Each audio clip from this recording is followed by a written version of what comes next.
I just got done blowing snow with my John Deere 300 here a couple hours ago, and I just had to come back into the garage here to grab something. And when I walked into the garage, all I could smell was a raw gas smell. So I came over here to check out my John Deere, and this is what I saw. I got this stream of gas running down the frame here and puddling on the floor. So I definitely got a problem. Let's pull this into the heated garage and tear it down and see what's wrong.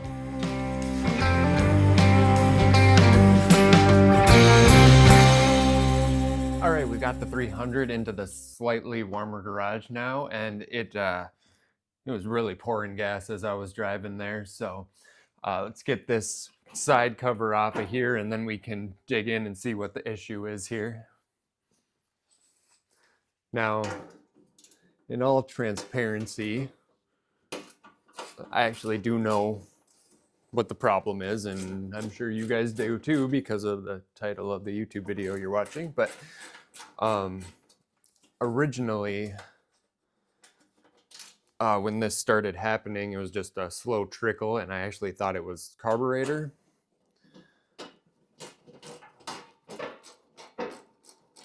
Which was really disappointing because I had just rebuilt the carburetor.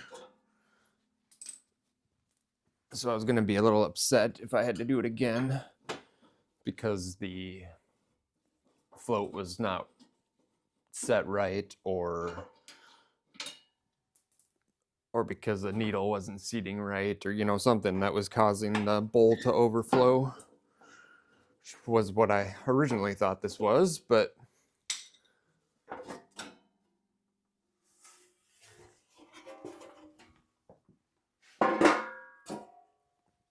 let's go ahead and take the air cleaner off too.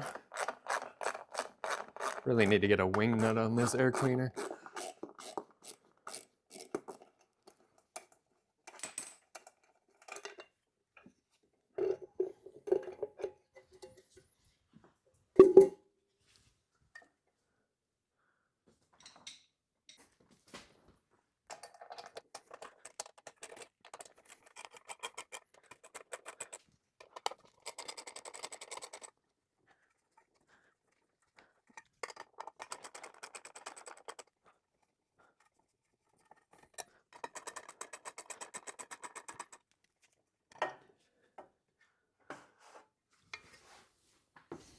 All right, I can bring you guys in here and show you what's going on now. I got you zoomed in on the carburetor here. As you can see, it's actually pretty clean. There's nothing really wrong with the carburetor there. But if we come down and look at the fuel pump, that's where the issue is. It is just pouring out of this fuel pump here. So that's our issue today. We're gonna get a new fuel pump on there. I went ahead and got the OEM John Deere fuel filter there. That's the part number. There is, of course, some aftermarket options. I opted for the OEM one just to make sure that it lasted a long time. I'm sure the aftermarket ones are just fine too, though, because this little guy is not cheap. This was about, let me look. Oh, there. That was $240 for this little fuel pump there. So that is not cheap, but you can get the aftermarket ones for like 30-40 bucks, I think. So, but this comes with the installation kit there, and all the new fittings for the lines and everything. So it's a really good kit. I got you guys on the back side of the tractor here now. The first step is going to be just shut the gas off. It's going to be impossible to show you with this plate here, but there is a valve back here. It's just a screw type, so you just want to tighten that down, and that will shut the gas off. At least that's how it is on this 300. I'm sure it would be the same for anything that has this Kohler motor, so the 200 series, whichever ones would have that K41 motor. I'll have it in the description which tractors this works for, but on this one you can shut it off right there. All right, now that we got the fuel shut off, we can get these lines off of here.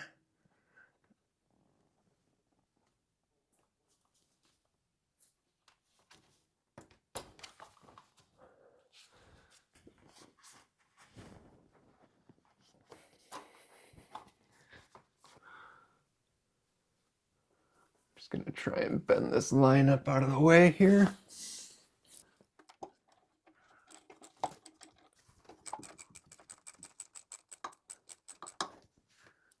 And now we can get this rear one off. Hopefully it won't be too difficult because I just put these on. There we go.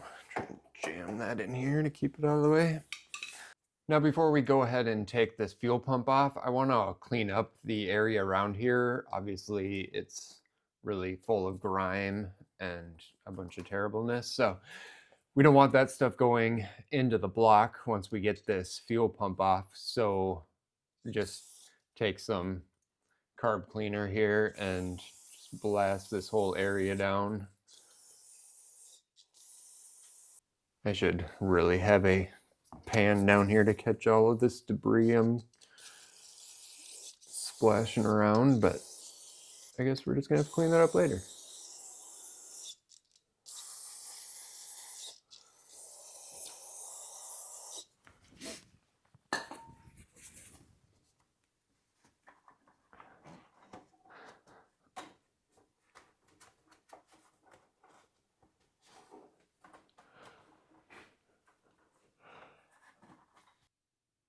Now, if you look up underneath the fuel pump here, you got these two screws, one on this side and there's one on the other side here. So now we'll get those out. That is a PH3 screw. So not your common PH2.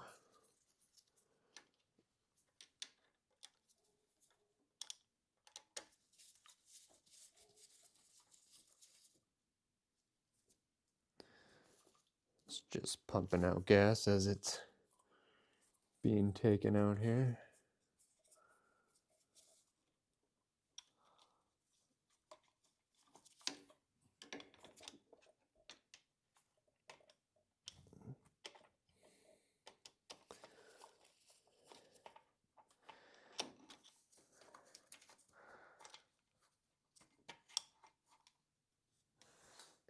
So there is the old fuel pump out.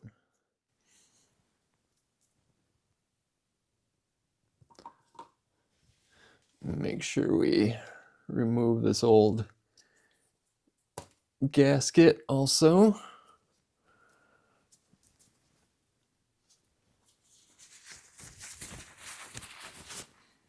Now we can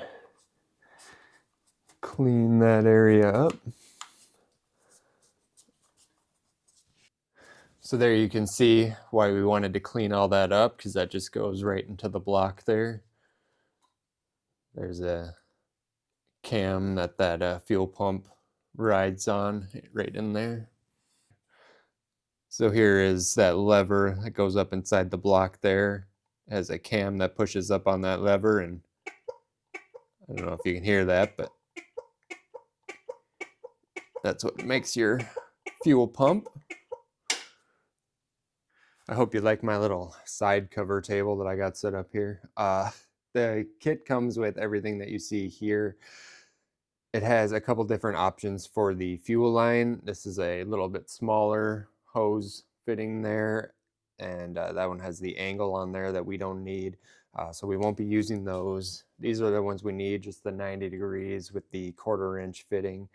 So we'll use those. This system is kind of interesting, actually. It comes with this snap ring or a split ring, however you want to say that, but it goes over the end of this and it depresses down on these little squares here. I don't know if you can see that. There's a little square there.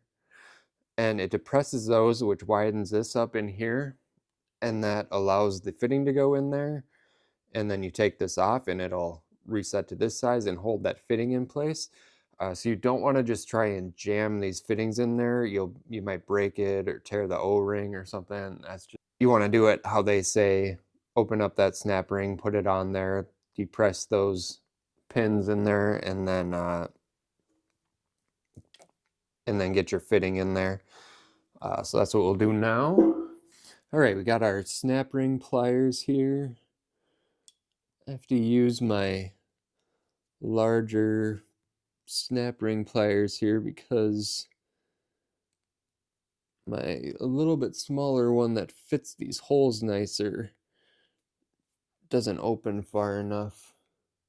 So you can see, maybe if it'll,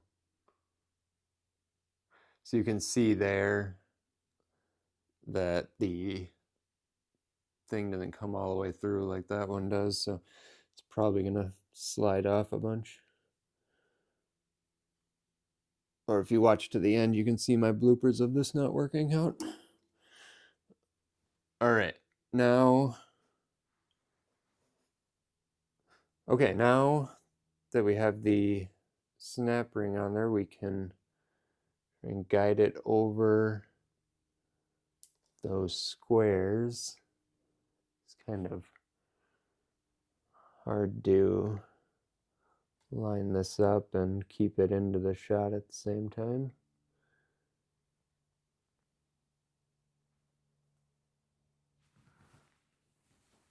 All right.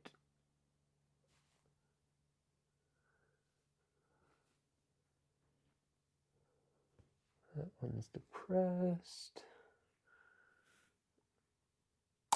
Oh, shoot. Okay, well, reset.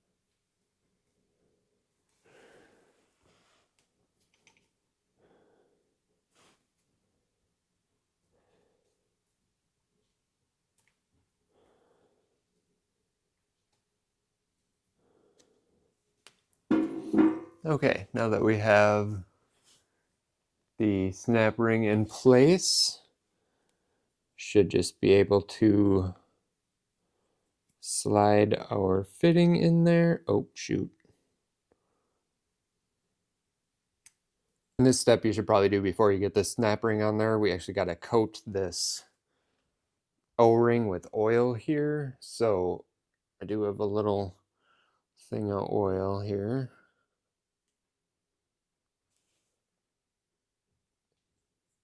Way too much on there.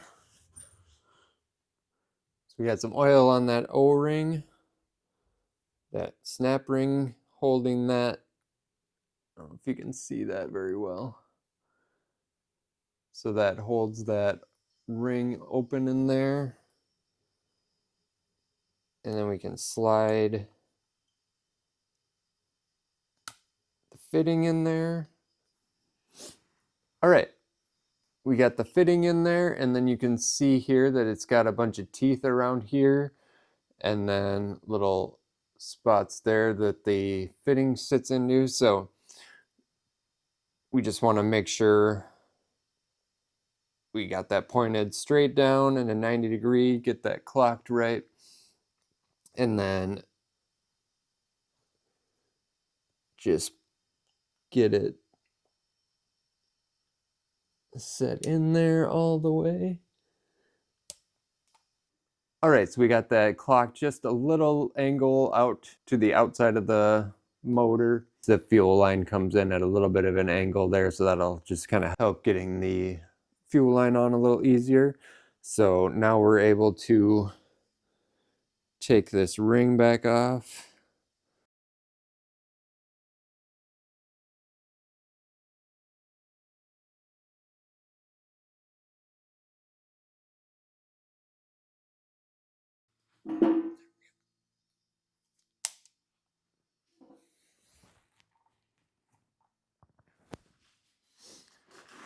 It's just easiest just to pull the ring off and not use the pliers, but that's one fitting in.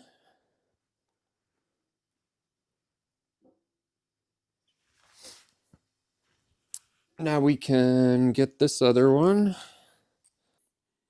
I kind of found that it works best to just kind of come from the top with this, at least with the snap ring pliers that I have, because the ends kind of interfere with the housing here, so it doesn't really want to release that nicely, especially if you come in from the front, because it doesn't have as much clearance for there. You know, this tapers in there, of course. All right, so now we just gotta get the pliers off.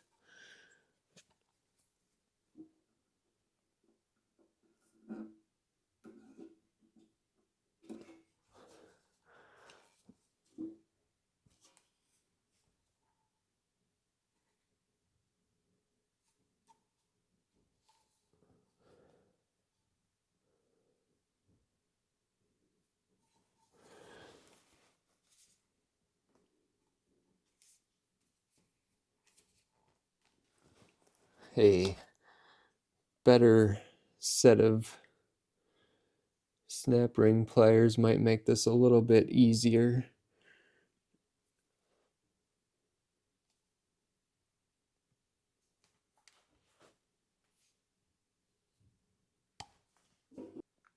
So there, we got it depressed at, that one's depressed there.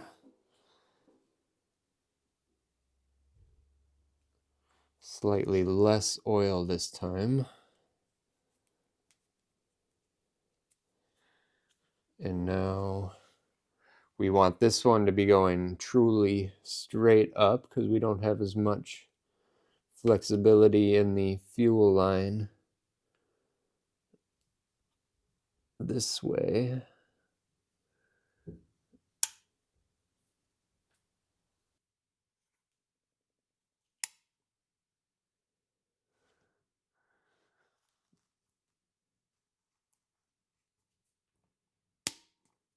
There we go.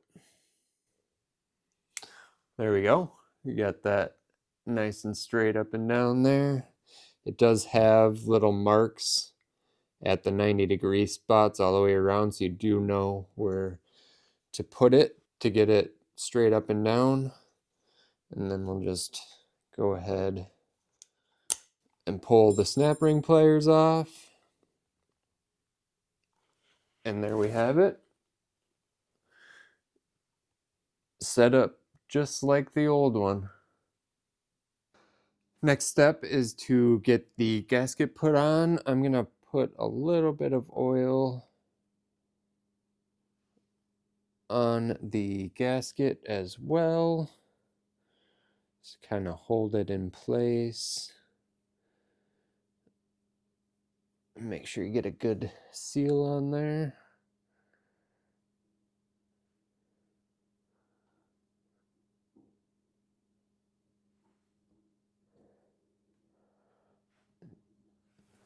Just like that. And then the kit comes with new washers. So they say to reuse the lock washers on the original hardware, but then put the new flat washers back on. So there we go. And now that's ready to go on the machine. All right, we're back over here by the tractor. I cleaned this up a little bit more. Just sprayed it off and just wiped it down. So that's all nice and clean. And now we can put this on. We got our gasket on there. You just want to make sure that we get that lever on the correct side of the cam. Watch out for that wire that we got going there.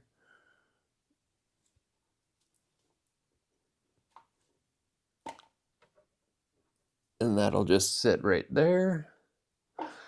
The holes that the bolts go into actually go all the way through the block. The old gasket went over those holes and made it so they wouldn't leak, but the new gasket runs on the inside of the holes, so it will not protect them from leaking. So I'm going to use a thread sealant on these.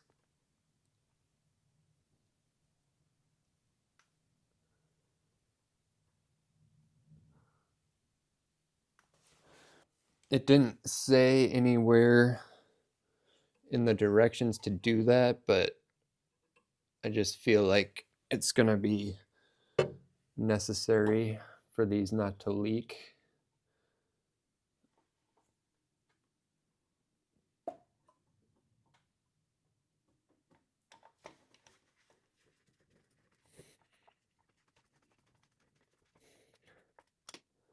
All right, I'm not gonna tighten that all the way yet until we get the other one. All right, got my thread sealant on this one. This is a high temp thread sealant that I'm using. I did have a thread sealant that was good for exposure to gas, but it had become solid, so I couldn't use it. I'm not sure it needs to be okay with gas anyway, because it should only be touched by oil and not gas.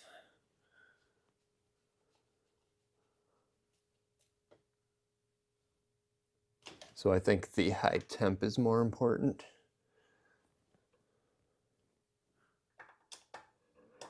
The instructions say to tighten these down to 40 to 45 inch-pounds, which is, you know, like less than 4 foot-pounds, so not very much.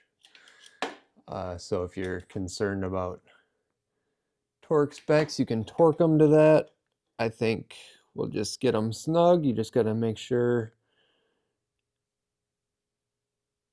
you don't over tighten them, of course. Now that we got the fuel pump all secure, we can go ahead and get our fuel lines put back on. I'm just going to support that fitting just to make sure we're not breaking anything. That's tight on there. Of course, you could put a hose clamp on there if you feel better. I've never had it on this one, so I'm not too concerned.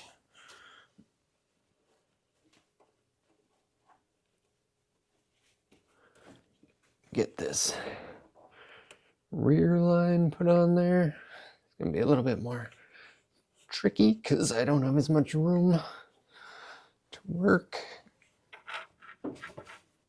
Probably be easier without these gloves on, but it is not super warm in here, so there we go. Get the hose clamp turned in the right spot. Now we can come in and get that hose clamp tightened down.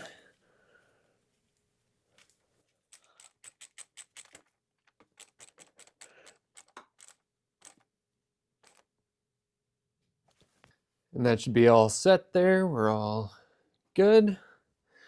So I'm gonna go to the back and turn the fuel on and make sure we don't got any leaks.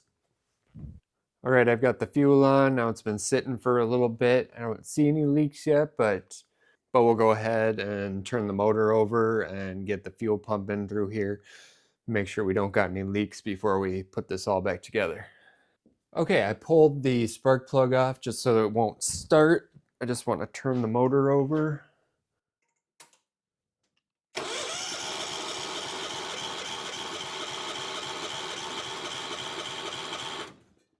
All right, so I turned it over, and while I was turning it over, I looked underneath at the fuel filter so I could see that there was fuel pumping through here. So it looks like this is working, and I don't see any leaks yet. So I think I'm going to go ahead and put the air cleaner back on, and then I'll drive it out to the other garage. And then I won't put the side cover on yet. We'll just make sure that everything is working all good. And I just, I don't want to run it too long in this building because this is attached to my house, but I want to drive it a little bit and make sure that everything is functioning properly before I put the side cover back on. So let's get this air cleaner back on.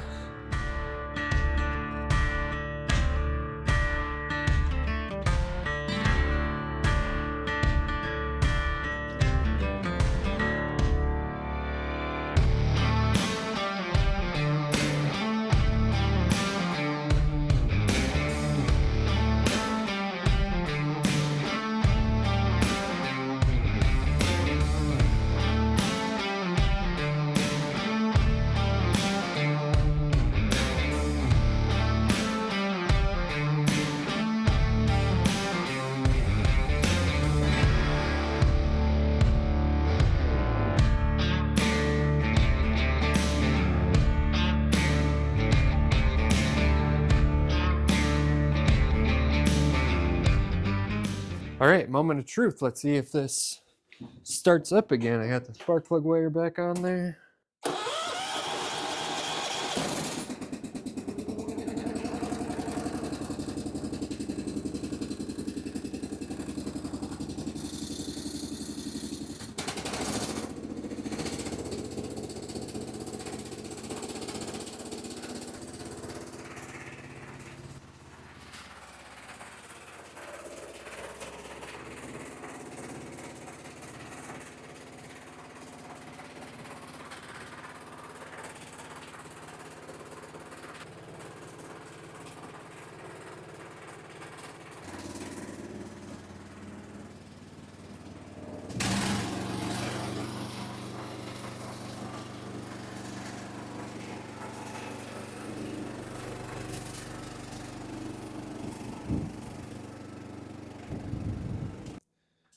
There we have it. Got the 300 back in its parking space here.